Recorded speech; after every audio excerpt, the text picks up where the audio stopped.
舞ちゃん、いらっしゃい。お久しぶりです。あ、お久しぶりです。舞ちゃん、上がってくつろいでね。お茶出してあげて。お母さんは夕飯の買い物に行ってくるから、2人ともお留守番しててね。はーい、いってらっしゃい。舞さん、冷蔵庫にケーキがあるから食べますか？あ、いいね、食べたい。そういえば、あんちゃん今高2だね。高校生活も残り1年ちょっとか。進路のこととか考えているの？まあ、少しずつは考え始めてるんですけど、そういえば舞さんはバイトしていたお店で正社員になったんでしたっけ？そう、高校生の時からずっとスーパーでアルバイトしていたお店なんだ。それってすごいですね。ありがとう。正社員になれたし、これから一人暮らしをしようと思って、週末はいろいろ物件を見て回ろうと思ったから、おばさんにお願いして泊めてもらうことになったんだ。ああ、そういうことなんですね。いいなあ、一人暮らし憧れます。私も楽しみだけど、でも不安もあるよ。自立していかないといけないからね。自立って何ですか？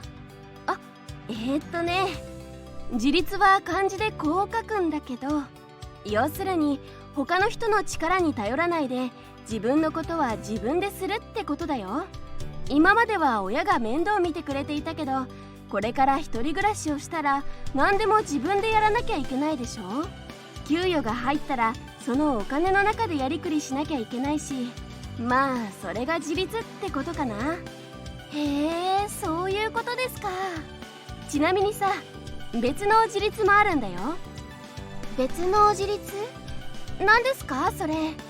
もう一つの自立はこう書くんだ。この自立は自分で決めたルールとか約束を守って行動するって言えばいいかな。それって例えばどういうことですか？例えば私ね、スーパーでアルバイトをしている時は、お客さんや一緒に仕事をしている人たちにはいつも笑顔で丁寧に接するようにしていたんだ。嫌なことがある日もあったけど、絶対に笑顔と丁寧に仕事をすることは意識していたの。自分がお客さんだったらつまらなそうにしていたり、適当に仕事をしているような店員は嫌でしょ。スーパーの仕事は好きだし、できたら正社員になりたかったから、そこは頑張ったのよ。そういうことが自立することの一つの例かな。ああ、なんとなく分かってきました。でもなんだか難しそう。ちょっと不安になってきました。まあそうだよね。その気持ちすごくわかる。不安になって当たり前だよ。いきなり両方の自立は難しいから、まずは自分を律するの自立から意識して行動するといいよ。まずは卒業したらやってみたいことを考えてみて、そのために今から何ができるか考える。やるべきことが分かったら一つでいいから自分自身に約束事を作って、それを守って行動するとかね。私将来は映画に関わる仕事がしたいんですけど、まだどんな仕事があるのかわからなくて、例えばまずは映画の仕事にどんなものがあるのか調べるっていうことでもいいんでしょうか？それいいじゃん。あとはいつまでにどれくらい調べるかも決めておくといいかもね。いつまでにどれくらいっていうと、例えば今年のうちに10個以上の映画に関する仕事を調べるとかはどうですか？